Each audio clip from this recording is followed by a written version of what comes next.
Conversar, una apuesta deliberada a estar con lesotres, a salirnos de la agenda y trazar otro tiempo posible.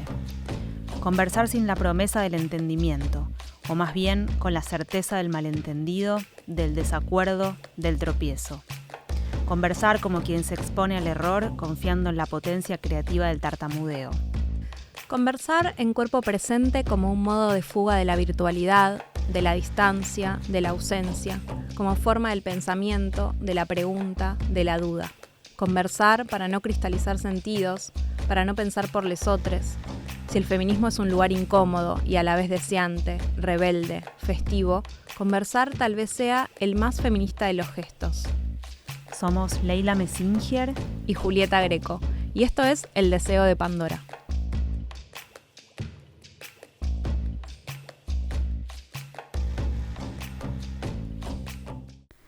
La infancia de Lorena Vega transcurrió entre el departamento alfombrado de 2 ambientes del barrio de Flores y las máquinas del taller de su papá en Lomas del Mirador.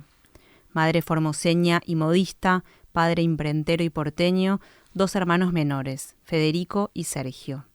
A los 15, en la primera clase de teatro que tomó, decidió que quería ser actriz. Al principio de su carrera, el papá preguntaba insistente: ¿para cuándo, Suar? Tuvo papeles chicos en las tiras de polka, pero la carrera de Lorena creció exponencialmente.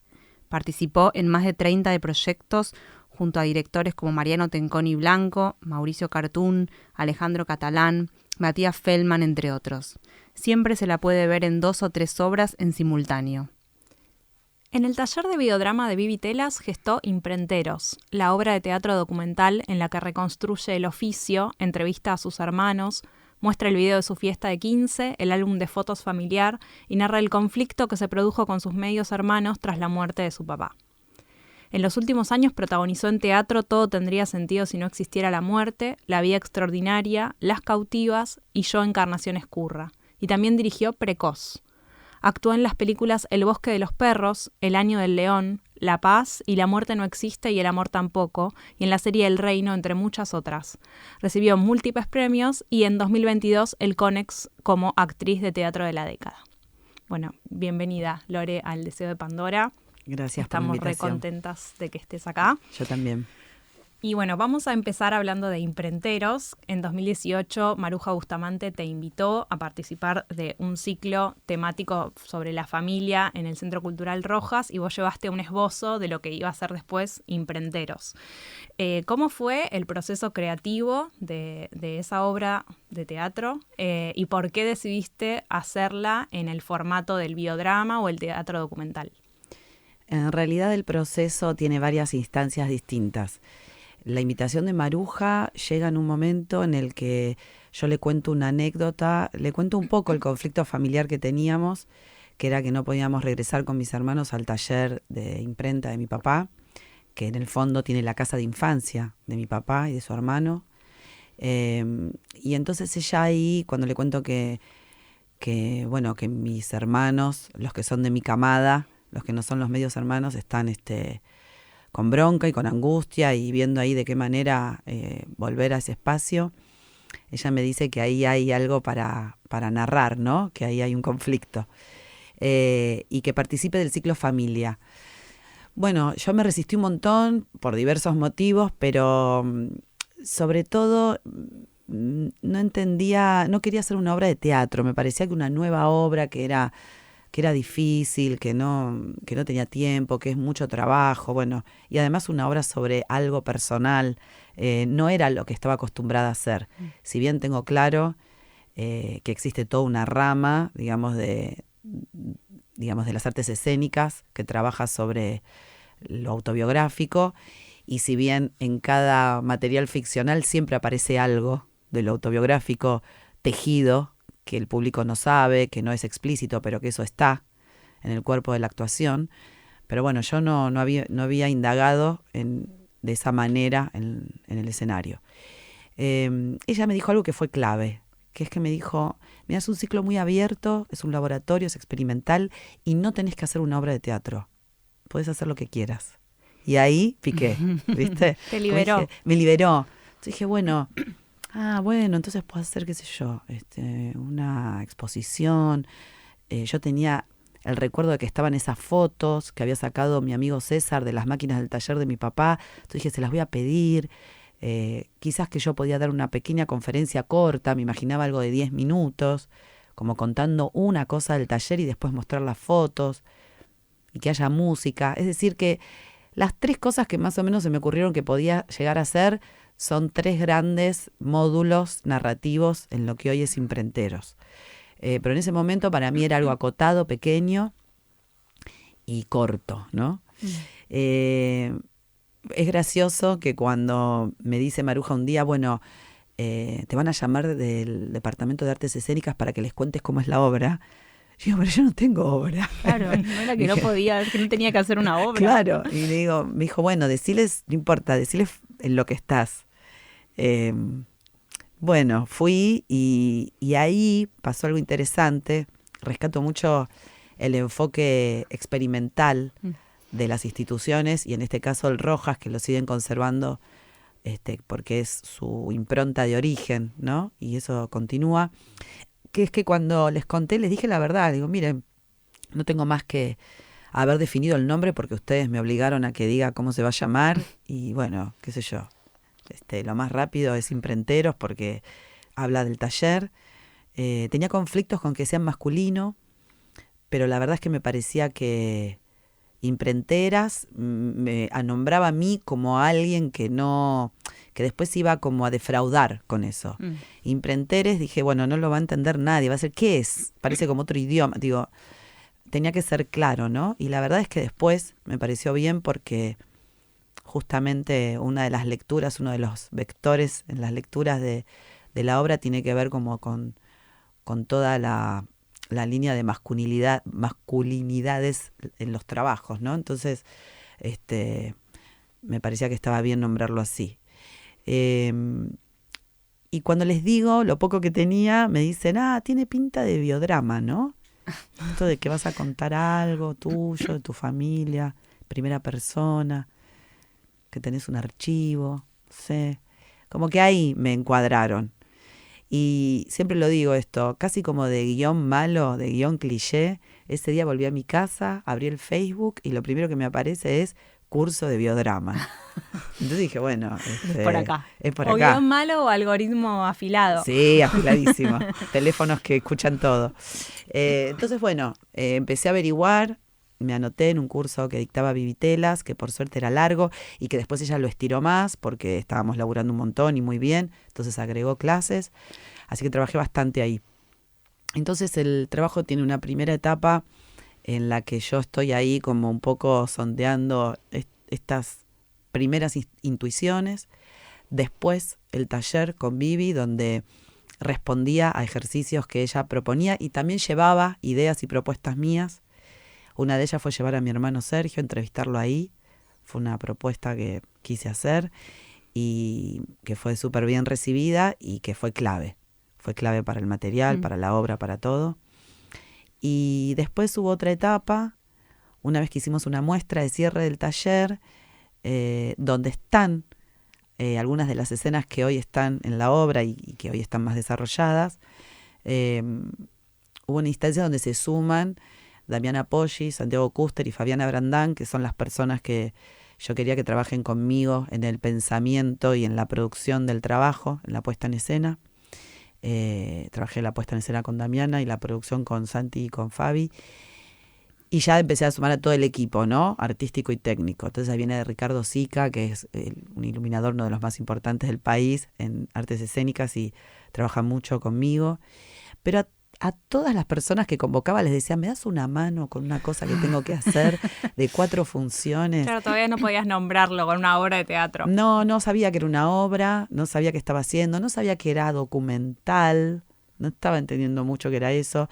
Creo que si pensaba y tenía claro todo eso, no lo hacía.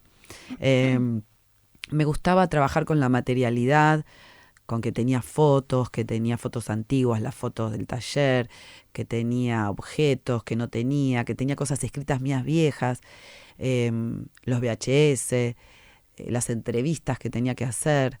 Entonces, estaba entretenida con eso. Y entonces esa etapa siguiente donde sumo amigas y amigos, y la verdad es que sumo, cuando estás como, bueno, trabajando en una disciplina, tus colegas empiezan a ser tus amistades. Pero bueno, tengo amistades de hace muchos años, entonces yo sentía que les sumaba más como amigues que como profesionales que tenían que hacer eso, pero por supuesto son profesionales en lo suyo. Pero es distinta la invitación, porque un poco la obra tiene esto de abrir las puertas de casa. Y entonces yo llamaba a gente que era muy de casa, ¿no? Porque eso me permitía, me parece, poder hablar y trabajar con un material propio en un ambiente cómodo. Pero siempre trabajé el material de la obra como material. Era propio, pero era una historia. Y tenía la capacidad, pude verlo así. Como que eso desde la dirección lo tengo muy entrenado y como asumido de los años que cursé dirección con Schumacher, ¿no? Poder comprender la materialidad escénica como elementos concretos. Sacarlos un poco, esto que el mundo del arte tiene, lo del sentir. No es sentir, son cosas concretas, ¿no? Eso se súper nota además en la forma en la que vos contás. O sea, tu narradora de Imprenteros es una narradora muy pulida, digamos, ¿no? Como muy despojada en un punto, en el tono que construís. Bueno, ese es otro punto del trabajo. El tono era fundamental, muy importante, al ser una historia propia. Al ser una historia donde hay un padre muerto, que enseguida puede parecer que roza como el golpe bajo. Entonces, tratar de esquivar eso es difícil. Pero bueno, hay algo, más allá de estas etapas que les digo, que para mí es clave, que me di cuenta después, que la obra está hecha con un trabajo que yo hice mucho antes de saber que iba a ser actriz. Incluso... Y después, y siendo actriz también, ¿no? Porque incluye una mirada sobre los vínculos humanos, que eso me lo dio el teatro, pero tiene revisiones y pensamientos y relatos de mucho tiempo atrás. Entonces, sin ir más lejos, el video de la fiesta de 15, donde yo voy narrando en vivo cómo mi mamá organiza, por ejemplo, el vals, es algo que yo hice muchas veces con ese video en casa de mi mamá, juntándome con amigas a mirarlo, o con la familia, o con mi mamá misma presente, a decir, mirá cómo haces ahí, que traes a tal, y mirá cómo agarraste a tal. Y eso producía esa escena, porque es la escena quizás más hilarante de la obra, claro. Sí, en familia nos podíamos reír de la misma manera. O sea, pero... yo no sabía que eso podía pasar con el público, porque me parecía que ahí había mucho código interno porque nos conocemos. Entonces, bueno, nos causa gracia que tal haga tal cosa porque lo conoces. Pero ¿qué pasa con la gente que no tiene ese vínculo? Y sin embargo sucede, ¿no? Hay algo muy particular de Imprenteros que es una obra que circula mucho, o sea, circuló y circula en muchos teatros y en muchas ciudades, y que a la vez mucha gente la vio más de una vez, ¿no? Como hay un regreso del público ahí. ¿Cómo es ese intercambio? ¿Cómo es esa retroalimentación? ¿Qué les pasa a ustedes con el público? ¿Y qué pasa con o sea, por qué la gente vuelve a verla tantas veces? Mira, incluidas nosotras. No, yo pienso que es la obra que la gente más veces vio. O sea, no sé. Toda la gente que conozco la vio más de una vez, prácticamente. Sí, tiene algo de encuentro. Tiene algo de que nos encontramos, se logra ese clima que es la propuesta de la actuación, del teatro, pero que bueno, que muchas veces pasa que en la práctica cotidiana, bueno, viste la obra y ya está, ya sabes de qué es y pasaste un buen momento y te vas a ver la siguiente, sobre todo en Buenos Aires, que hay tanta oferta y tanta renovación. Acá pasa otra cosa que marida bastante con el tema de lo familiar, ¿no? Que es el encuentro de la familia. Entonces, realmente yo creo que se logra ese clima de encuentro con que nosotros lo sentimos así, nosotras ahí dentro del grupo, y que eso se transmite con la gente de la platea. La obra circula mucho porque para mí es una decisión que se mueva, porque para mí el teatro tiene que ser un poco así, en lo posible. Pasa que es muy difícil bueno, cuando haces obras que tienen estructuras muy grandes, que es costoso mover. En nuestro país no hay un buen aparato, digamos, de circulación que acompañe a que las obras se viajen y se masifiquen. Es muy difícil, ¿no? Por toda la crisis económica y también política que tenemos, que estamos viviendo. Pero me parece importante esa circulación. Primero, es un material que está narrando sobre un territorio en particular, que es el conurbano bonaerense, y me parece que tiene que poder hablar ahí también, más allá de que circula también dentro de Cava. Pero porque sigue la idea del encuentro, ¿no? Y la idea de la fiesta. Entonces yo voy a los teatros amigos que me van invitando, donde conozco a esta altura, que conozco a muchos, que tienen ganas de que estemos, y entonces armamos un poco la fiesta en cada teatro. Pero eso también pasa en el conurbano, y también me parece que hay una oportunidad para quien no ve teatro habitualmente, de ver algo que te hace mirar las cosas de otro modo. Entonces es casi como una misión, ¿viste? Como lo haría con cualquier obra, pero como esta es la obra que yo dirijo, que puedo decidir de otra manera y que tiene una estructura que no es sencilla, pero de alguna manera es posible de mover, porque incluso, digamos, si no hacemos el flete, en los espacios a donde vamos nos pueden llegar a conseguir los elementos que forman parte de la escenografía. Entonces, bueno, nos ponemos las pilas para que circule. Y la verdad es que, lo digo yo, pero lo ha dicho Cartoon ya, cuando haces una función y lo ve gente nueva, con que la semilla haya aprendido en una persona, la tarea está cumplida.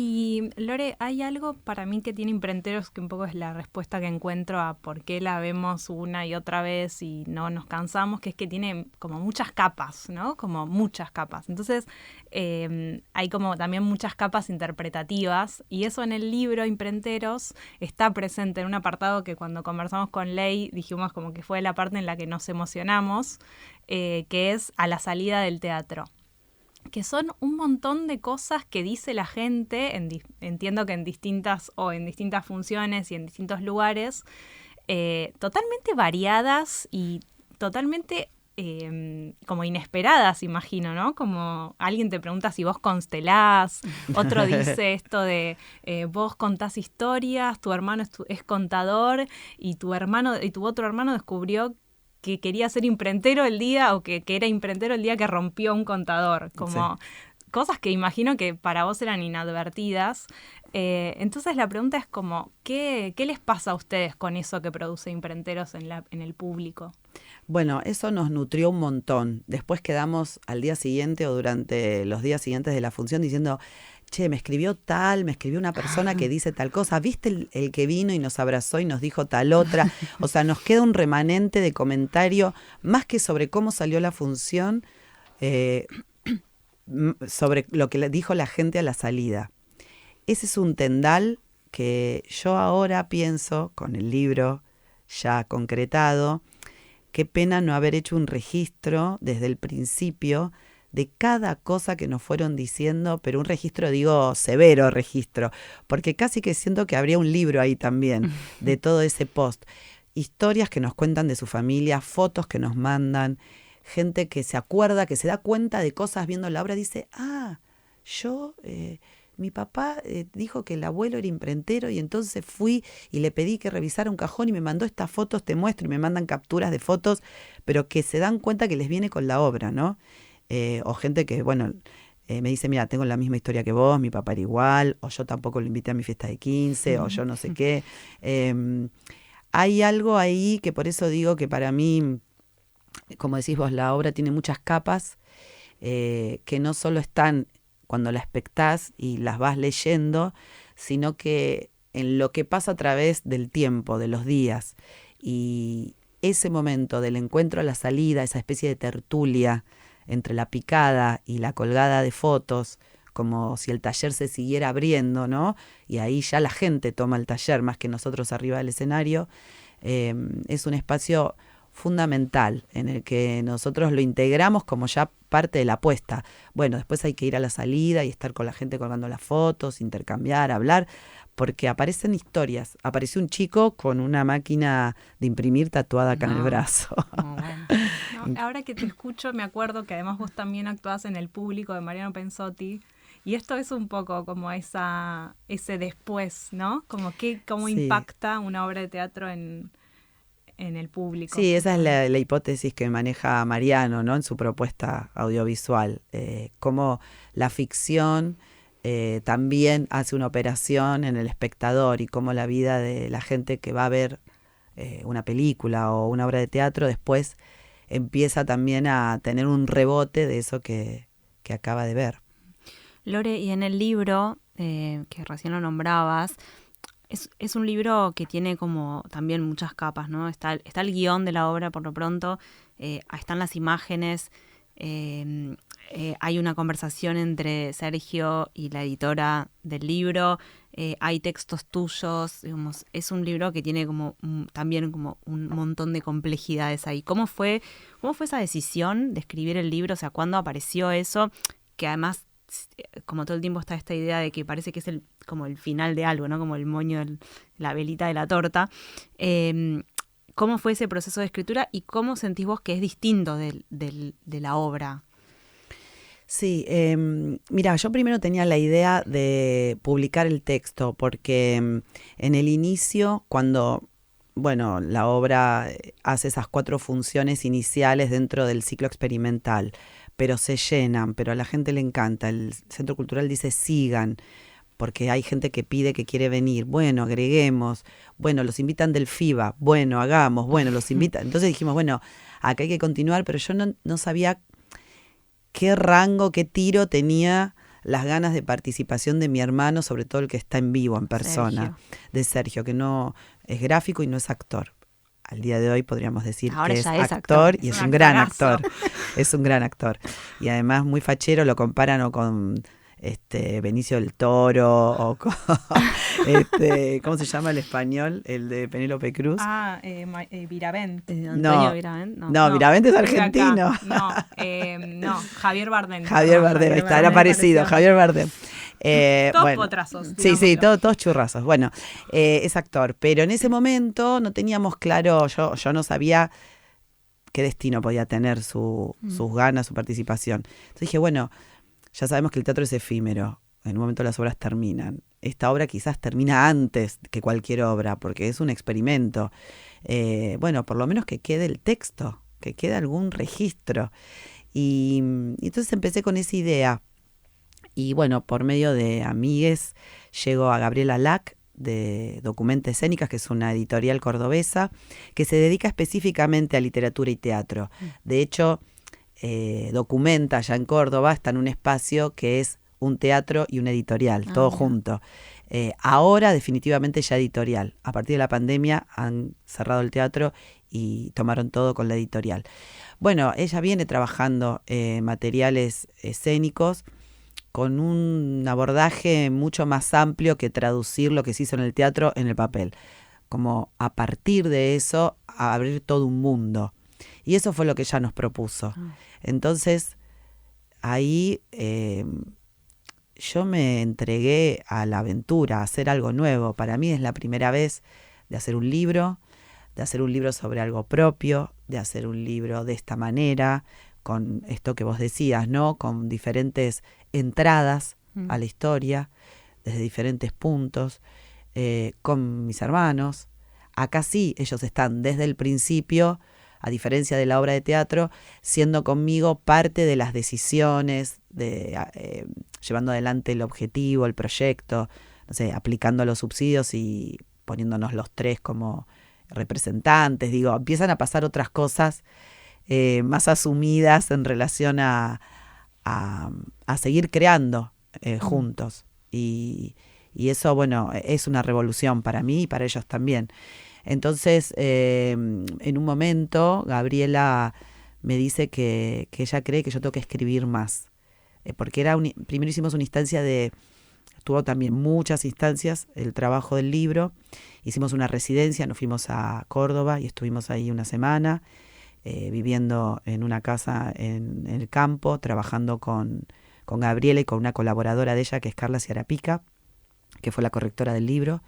Y fuimos con mis hermanos y también con un equipo de cine que son los que filmaron el documental que cuenta cómo se hizo el libro. Es decir, que esto va a estar contado en una película.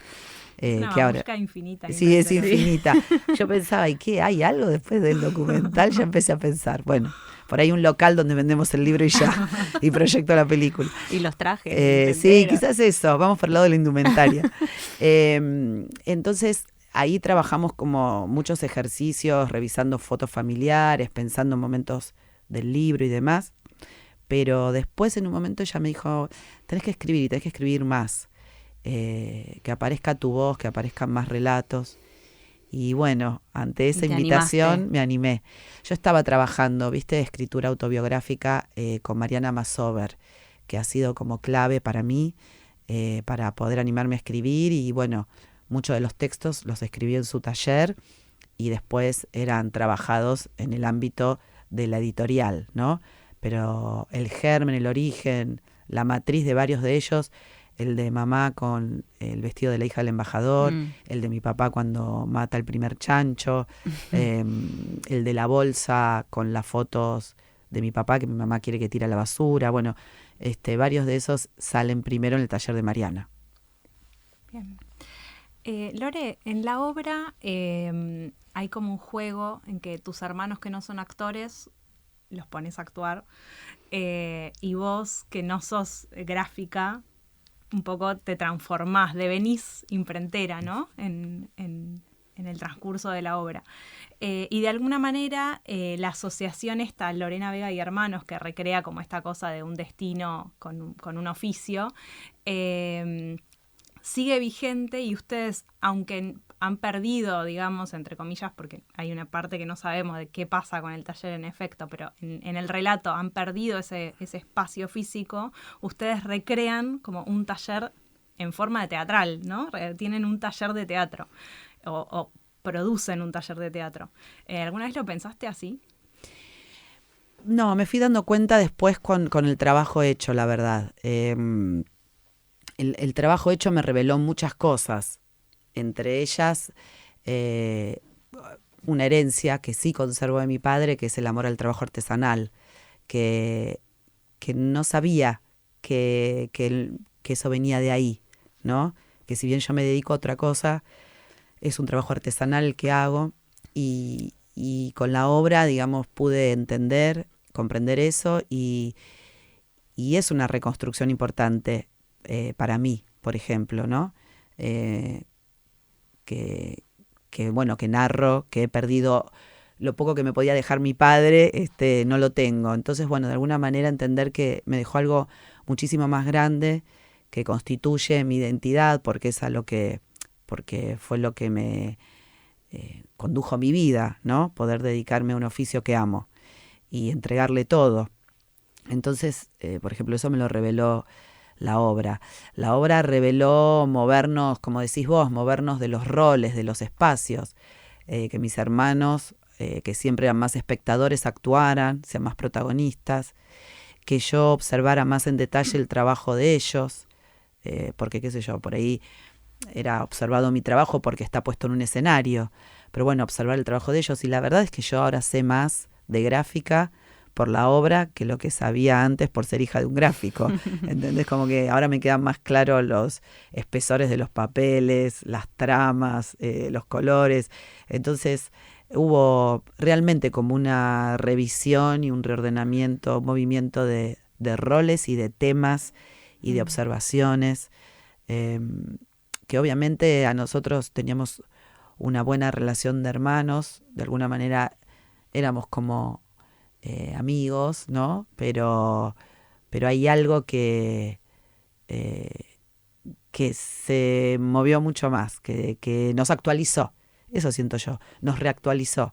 Es como reconstruir un vínculo desde la adultez también, ¿no? Con los hermanos. Sí. Que no es igual que el de la infancia. Exacto, sí, como si hubiese, ya no era, como la historia que nos tenía como per se, como bueno, sí, los hermanos que sí, son hermanos y se llevan bien. algo que hoy por hoy nos encontró. Y algo feliz, ¿no?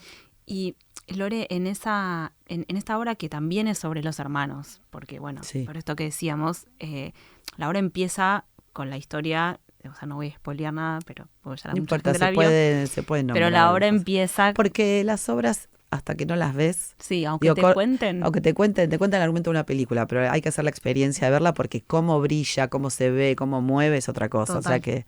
Bueno, puedes no pasa decir. nada, voy a Mucho contar más y no... que el argumento. Sí. Sí. No, la obra empieza con vos contando que tu papá se murió y que tus medios hermanos, o sea, los medios hermanos de ustedes, cambiaron la cerradura y nos dejan entrar.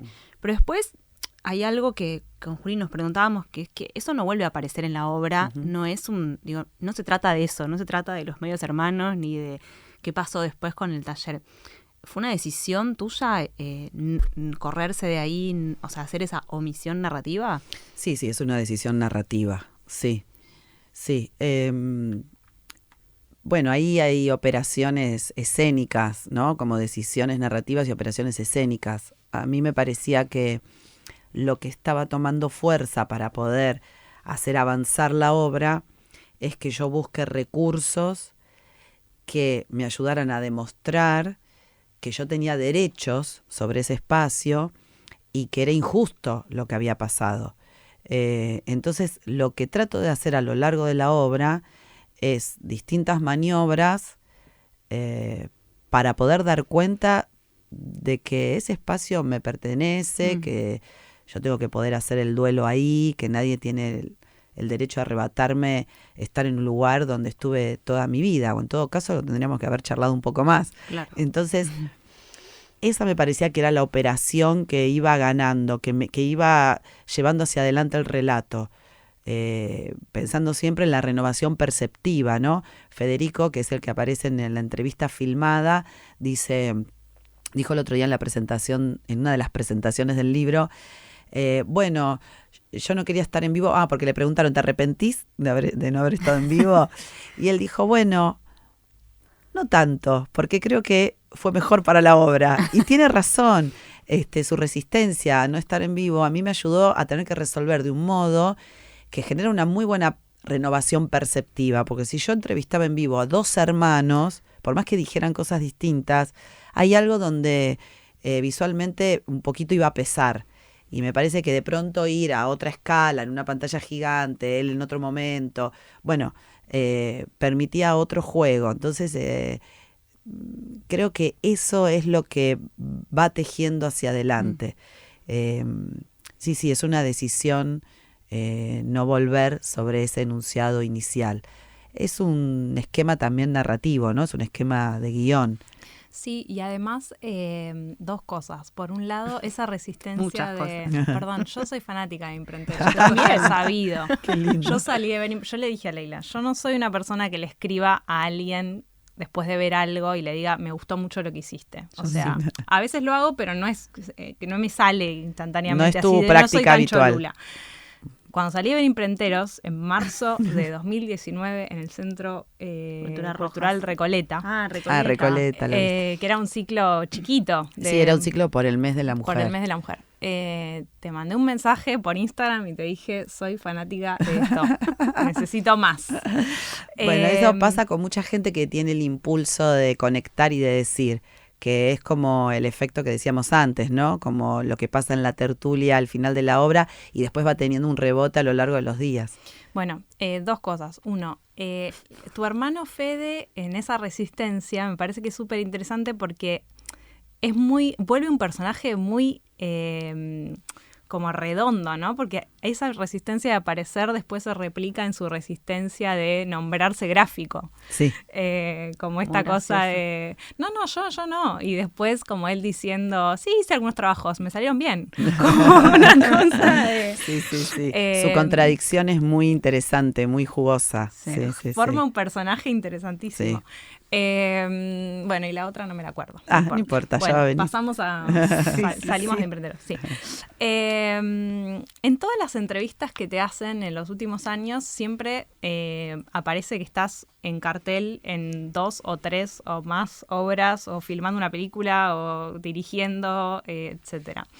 Esa composición compleja, digamos, de estar en distintos lugares, ¿cómo lo haces? ¿Cómo te preparás? Sí, estar en varios proyectos a la vez no es algo individual, me parece, sino que es un modo, una práctica de la gente de las artes escénicas, por lo menos de Argentina y mucho en Buenos Aires, ¿no? Por la cantidad de cosas que hay para hacer, por la situación de estar sobreviviendo y teniendo que llegar a articular un sueldo posible, porque en estos últimos tiempos, a partir de la pandemia, se armó mucho desajuste con respecto a los proyectos que tenían que salir y se vieron suspendidos, y entonces de alguna manera empiezan a tener que resolverse desde la apertura, desde la nueva apertura de este último año. Entonces todavía hay gente que te dice, no, esto es algo que iba a estrenar antes de la pandemia. Entonces están conviviendo proyectos que por ahí iban a ser de otro momento. Entonces, por ejemplo, Las Cautivas, la obra de Mariano Tenconi Blanco, que hicimos en la Ribera y después en la Sala Casa Cubierta del San Martín, era una obra prevista para antes de la pandemia. Entonces, como no se hizo en ese tiempo, ahora cuando sale, bueno, está al mismo tiempo que también que otras obras que por ahí siguen su camino porque siguen funcionando, porque se siguen necesitando, porque la gente la sigue viendo. Entonces, hay como para mí un componente que es más coyuntural, que es más del modo de trabajo que tiene nuestra disciplina, que es un trabajo freelance, muy mal pago, muy poco apoyado, con muy poca estructura, y sin embargo de una escala artística y de una sofisticación enorme. Mucho esfuerzo en que eso esté así. Hay mucho trabajo, mucho esfuerzo para que el trabajo sea tan bueno. Hay, bueno, una muy grande y enorme tradición de actrices y actores buenísimos y de maestros y maestras buenísimas. Eso, para mí ahí hay una clave en el entrenamiento, las maestras y los maestros de teatro, que son los espacios más importantes y más interesantes, los laboratorios y las escuelas, y la pulsión de hacer, ¿no? Y ahí es donde entra por ahí algo más personal, que bueno, después yo tengo una característica en relación a estar inquieta, a querer hacer, al vínculo con la gente, a lo social, a los espacios de reunión, a mirar la actividad como un lugar de autoconocimiento, digamos, de investigación y de, digamos, que van más allá de la cuestión artística en sí, sino que me parece que son lugares donde indagamos sobre nuestra condición humana. Y ese enfoque hace que después, bueno, vayamos articulándolo en un material escénico. Pero sobre todo cuando doy clases, lo que invito es a eso, a que nos encontremos como sujetos a ver de qué se trata esto de vincularnos. Y después van tomando forma, ¿viste? Los laburos. Entonces es una combinación de todas esas cosas la que me parece que hace que estar en múltiples proyectos.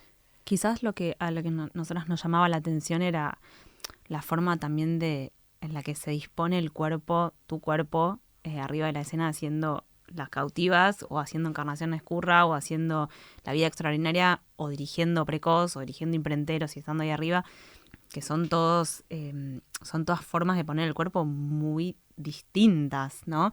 Y que requieren un montón, que entiendo obviamente que es el trabajo de los actores y las actrices, pero bueno, como había algo ahí y pensábamos si no tenía que ver también con, que es algo que vos decías hace un ratito, pero con esta idea de componer de manera artesanal cada uno de los papeles y cada una de las puestas, y esto que vos lo decís en muchas entrevistas, ¿no? De esta forma de poner el cuerpo, bueno, que es como si, yo me imaginaba como si estuvieras, viste, tejiendo, cosiendo algo a mano.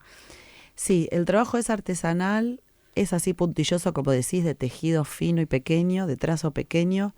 Yo creo que me ayudó mucho la formación, una formación muy lúdica, mucho entrenamiento en disciplinas lúdicas, divertidas, circenses, el clown, el bufón, los espacios de improvisación bien abiertos, donde podías delirar, viste, un montón de cosas y conocer a tu cuerpo en situaciones muy absurdas, muy extremas, que por ahí no te atreves a hacer, que son inimaginables, y transitar, tener esa experiencia hace que en algún momento, si lo necesitas, en algún lugar está, ¿viste? Si no lo hiciste nunca es raro, decís, pero ¿cómo voy a...?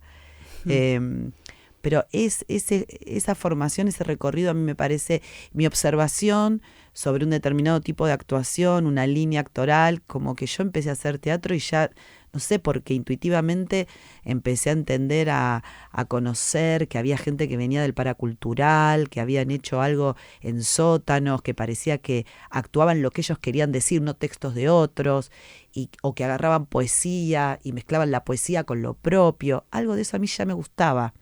Sin tener ningún tipo de formación previa, ni ser una persona que tuviera un contexto familiar de fogueo cultural. Entonces, no sé, algo que en mí buscaba esa idea de ruptura, porque quizás querría romper algunas cosas, pero bueno, en el arte esa ruptura generaba como una especie de fuego, de chispa, que me llamaba la atención. Entonces de a poco empecé como a buscar esos lugares, siendo muy pendeja. Entonces, bueno, en algún momento llegué a ver a Udar Pilleta en vivo, a Udar Pilleta con Tortonese, y entonces, Maravilloso. Bueno, dije, quiero actuar así, y entonces mi horizonte era ese, y entonces todo lo probaba como tratando de prender la mecha de esa manera. Y después, bueno, siempre me generó como mucha admiración las actrices y los actores que mutan mucho, que cambian. Después hay otros, porque esto ya lo dije, pero después hay otros que no varían tanto, pero también me vuelven loca igual, porque tocan una tecla que es muy difícil de tocar y logran casi como cuando decís, ¿por qué te gusta tanto un tema musical? Bueno, porque toca una nota que te sacude físicamente, ¿no? Como una vibración, es así de concreto, como si una mano te agarrara. Bueno, la actuación tiene que hacer lo mismo para mí. Entonces hay expresividades que logran eso.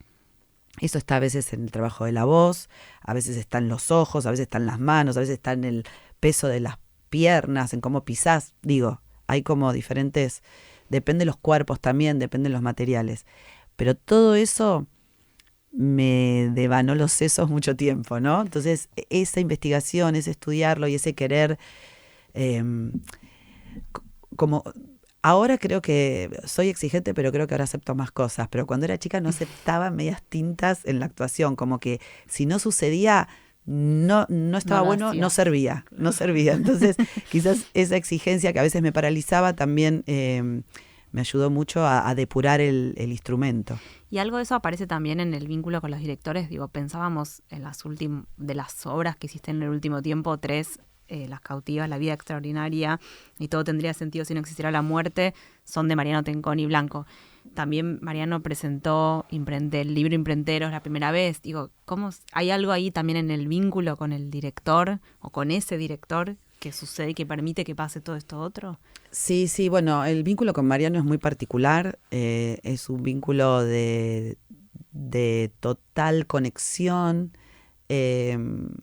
inesperado, porque fue muy de a poco. No, cuando digo total conexión, no fue que tipo nos miramos o tuvimos una charla y dijimos, ¡ay, sí, eras vos! Bueno, a primera vista. Claro. No, fuimos de a poco, trabajando, escuchándonos, entendiéndonos. A cada obra yo siento que fuimos trabajando mejor. Armamos un muy lindo vínculo de escucha y de confianza. Eso me parece que fue clave. Y nos encontramos los dos con ya un pequeño recorrido, como con distintas experiencias que nos permitió tener una base, confiar en algo de lo propio, pero tener muchas ganas de ver lo nuevo. Y en el punto justo de eso. Mariano tiene como un equilibrio, digamos, en lo que escribe, que podríamos decir, no creo que se resuma a esto, pero para poder nombrarlo comedia dramática, tiene como este juego entre lo dramático y lo cómico, que a mí me identifica mucho, que lo comprendo mucho, que me gusta, que es un lugar, un género, un espacio donde yo siento que es mi hábitat. Entonces eso, y el universo de las mujeres que escribe, y las problemáticas, los enfoques, y lo que él escribe y lo que el material permite también que se haga con eso. Entonces, ahí yo encontré como un autor en el que tengo un humus, como tengo sustancia para explayarme. Él me deja ir con lo propio y me da mucho de él para que yo tenga mucha base. Eso sucede. En Las Cautivas, realmente yo trabajé con una comodidad, porque yo sé que es un material muy resonante y un personaje que captura mucho, el de la mensajera. Tiene mucho mérito lo que hace Mariano con el arco del personaje para que eso suceda. Hay ahí como si fuese también una especie de trenzado de Romeo y Julieta, ¿no? En esa historia. Pero también hay algo de lo que a mí me pasa con ese material que fue trabajado muy, como decís vos, en detalle, pensando, bueno, a ver cómo entreno la voz, esto tiene que sonar distinto, tiene que sonar más grave, tiene que conectar con la tierra, lo tengo que probar, cómo voy a pisar, cuáles son las imágenes que me vienen para hacerlo, cómo la veo a ella, cómo ella dice esto, bueno, miles de cosas que iba pensando, pero iba como tranquila y no iba como, bueno, ahora vamos a hacer otro golazo, o vamos a hacer el nuevo gran personaje. No estaba en esa frecuencia. Es que cuando decías hace un ratito lo de, no lo decías con esas palabras, pero como lo del entrenamiento actoral, ¿no? Como esto, cuando hablabas de formas de pisar, formas de mirar, formas de poner la voz, no podía parar de pensar en ese personaje, sí, porque el personaje, o sea, alguien que te conoce, cuando yo te vi ahí, dije, ¿cómo hace?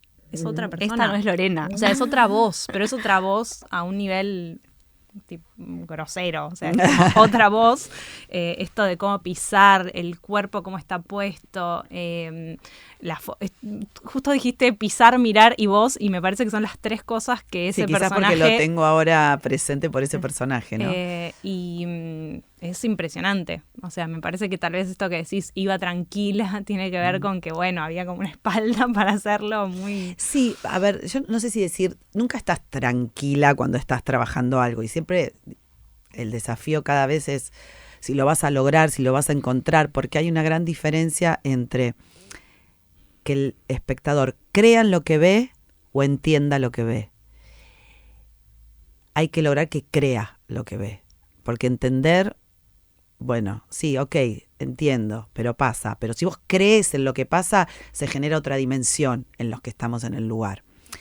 Para que eso pase, te tiene que habitar lo que estás haciendo. Te tiene que habitar. Entonces, nunca sabes dónde está la perilla. En esta obra, por el estilo que tiene, por cómo juega estéticamente, es más expuesto el dibujo. En una obra realista, digo, por ahí ese armado no se ve tanto hacia afuera, pero tiene que estar interiormente. Son como, no sé, si pudiera como hacer una analogía, el cuerpo como un instrumento que tocas, como una guitarra, ¿no? Pero como si fuesen cuerdas adentro, cuerdas internas que vas ajustando con clavijas, ¿viste? Tenés que tensar las cuerdas o aflojarlas o moverlas, no sé, es ese trabajo permanente, pero no es un trabajo tuyo solo o sola. Es un trabajo que haces,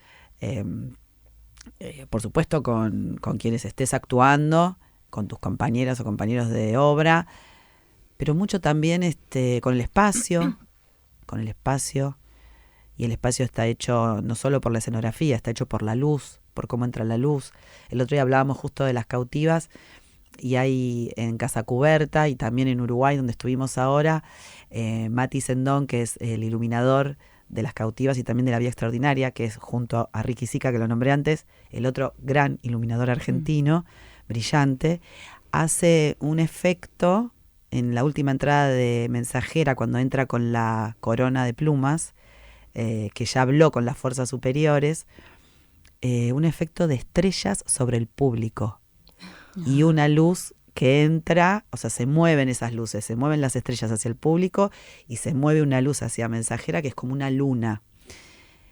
Todo ese pasaje a mí me ayuda a hacer algo en la mirada que me ubica por cómo me da la luz, por cómo veo que se mueve el espacio a través de la luz, para entrar en esa especie de noche de confesión.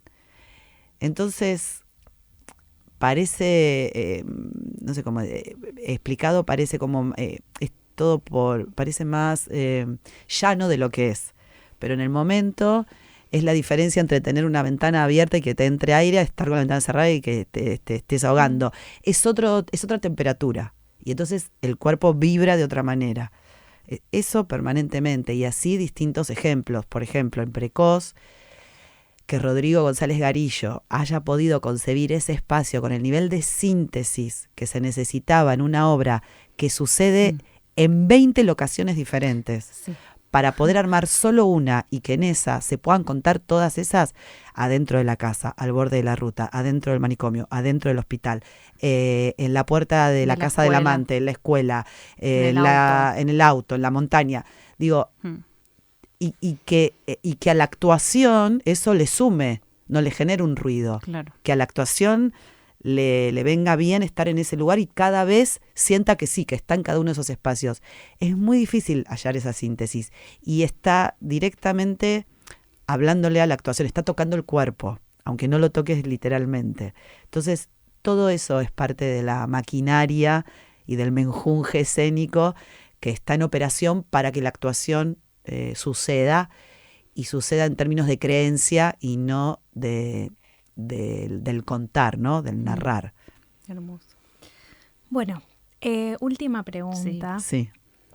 Cuando vino Vale Lois a este podcast el año pasado, en la anterior temporada, hablamos un montón de La vida extraordinaria. Estaba en ese momento en cartel y nosotros la habíamos visto ¿Vos la habías visto por segunda vez? Las dos vimos por segunda vez. Vemos muchas, reiteradas veces tus obras, evidentemente. Pero ustedes son estudiosas, por eso. Sí, somos nerds. Investigadoras.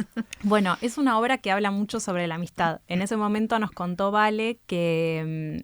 primero nos contó algo que no podíamos creer, que es que Mariano Tenconi Blanco escribió esa obra para otras actrices. Sí. Tremendo. Real. Y que las convocó por... Indignante. Sí. No quiero ni saber, mira. Ni saber, no hablemos de las novias anteriores. No, claro. Y que las convocó por separado, pero que para ustedes llegó como en el momento justo. ¿Cómo fue para vos ese reencuentro con Valeria y qué significó trabajar con ella? Fue un reencuentro importante. Yo tenía temor, pensaba que podía ser difícil. Y es verdad que fue un poco difícil, pero no fue difícil en términos de nuestro vínculo. No es fácil actuar un monólogo después de Valeria.